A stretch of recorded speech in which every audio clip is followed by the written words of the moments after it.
Assalamualaikum warahmatullahi wabarakatuh. Saya Nia Novida Koerina dari kelas PGMI 3D akan mempresentasikan mengenai evaluasi kurikulum. Ada 4 pokok bahasan yang akan kita bahas. Yang pertama yakni mengenai pengertian evaluasi kurikulum. Yang kedua mengenai tujuan evaluasi. Yang ketiga mengenai fungsi evaluasi. Yang keempat mengenai evaluasi mikro dan makro. Langsung saja pada pengertian evaluasi. Evaluasi kurikulum menurut Arifin adalah pengendalian, penjaminan, dan penetapan mutu kurikulum terhadap aspek sebagai bentuk tanggung jawab pengembangan kurikulum dalam menentukan keefektifan kurikulum.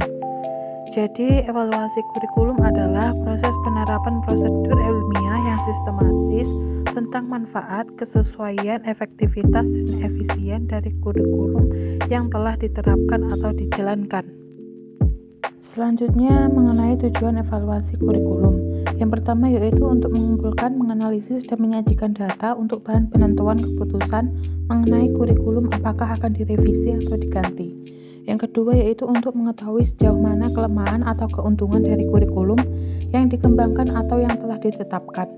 Ketiga, menentukan tingkat keberhasilan dan kegagalan suatu kurikulum serta faktor-faktor yang berkontribusi dalam suatu lingkungan tertentu.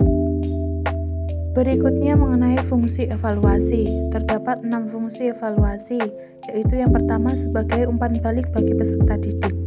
Yang kedua sebagai alat ukur untuk mengetahui pencapaian peserta didik dengan tujuan yang telah ditetapkan.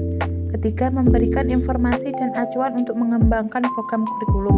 Yang keempat, sebagai dasar peserta didik secara individual untuk memutuskan masa depan sehubungan dengan bidang pekerjaan dan pengembangan karir. Yang kelima, untuk mengembangkan kurikulum dalam kasus yang ingin dicapai. Yang keenam, sebagai umpan balik semua pihak yang berkepentingan dalam pendidikan di sekolah.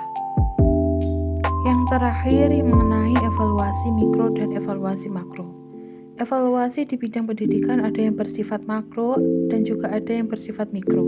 Evaluasi makro sasarannya adalah program pendidikan, yaitu program yang dirancang untuk meningkatkan sektor pendidikan.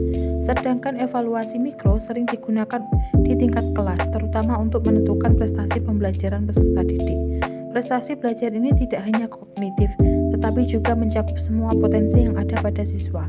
Sehingga sasaran evaluasi mikro adalah program pembelajaran di kelas dan penanggung jawab adalah guru bagi sekolah atau dosen universitas.